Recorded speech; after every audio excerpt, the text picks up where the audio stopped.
Alright guys, spent several hours fabricating some wiring tonight. I think that'd be the easy part, but no, I spent like 3 hours out here working on this stuff. So here's the mini split high wall. I got the high voltage DC going into its factory OEM controller. I made a harness adapter coming out of here.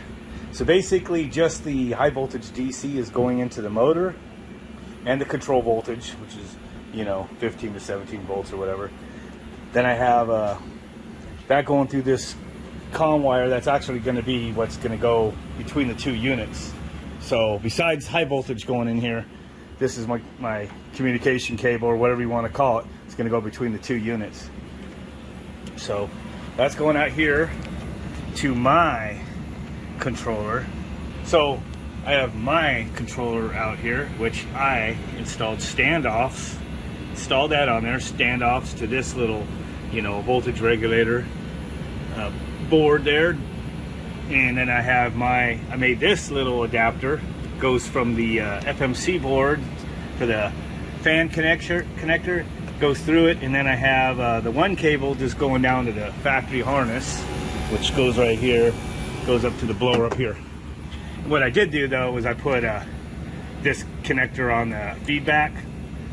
All I have to do is disconnect that so that for testing, while this is still hooked up, it won't be getting the feedback from two different motors. So I disconnect it. And then, so this board plugs into my interface board, goes through my microprocessor, which I already showed you, and then the cable that's going to go between the two units plugs into the other little plug right there on my interface board.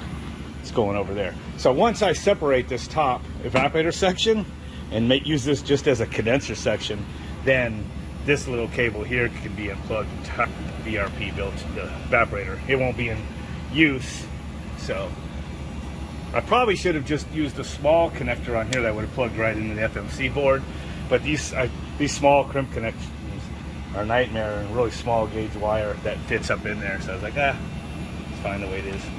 So that's pretty much done. This LCD display does not need to stay in there, but who knows, I might just have it say a message or something. So yeah, so the FMC board is sending a signal into my microprocessor, which is being interpreted and sent out as a different kind of voltage range. It's going over to this. And then the TAC signal again is coming back, going through the interrupt pin and going to all that assembly language stuff I had to do for the interrupt handler, and then it's generating a pulse output to feed the proper converted frequency into the FMC. And it's working. So we're on low speed right now. Got about 0.57 amps on there. The fans, running at slower speed. I'll speed that up. Again, you'll see the signal input from the VRP going up, generating my higher pulse width out. There it goes. It's just translating that basically. And this is starting to blast now. It's going faster and faster.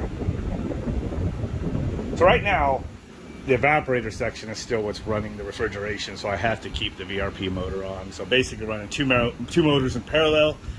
This one's actually doing all the feedback, and but that coil is the one that's doing the refrigeration. But once I mount this on the wall, I'm almost ready. I'm going to convert that into a condenser from a package heat pump. VRP, if you will, is what they call it. Totally variable speed, So this is variable speed. So this is cool. This is ready to go. It's just a little harness adapter I made.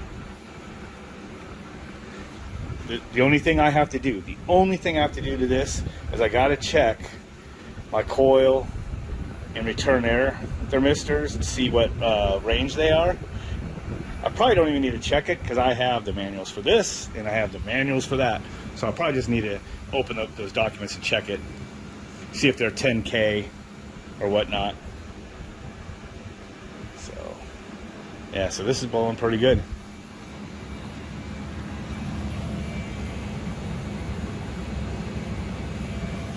I thought I put a piece of plexiglass or something and just mounting that. It's only for my internal diagnostics. Like, I could look at this and this number that's flashing so fast I can't read it. I know that it's got the interrupt, the tax signal, and then I know when that it's taking the value in from here, from the VRP, and then I'm converting it out. So it's just diagnostics for me.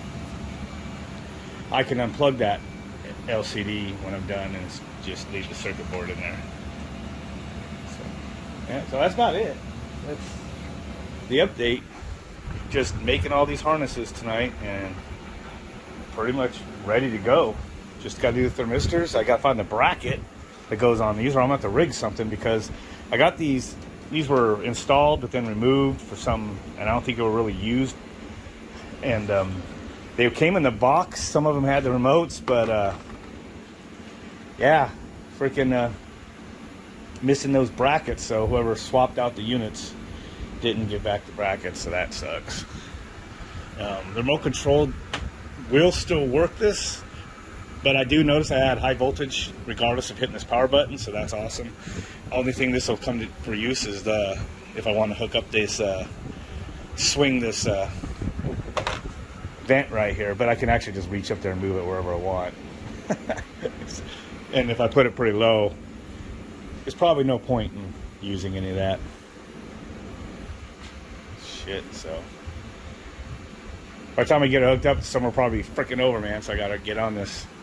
So anyway, with that, to see more, don't forget to like and subscribe, share the videos, even if you share it on Facebook or something to make people laugh. I don't care. I had this channel for quite a while, but I kind of left it dormant for a while, so starting to build it back up now. Catch you guys later.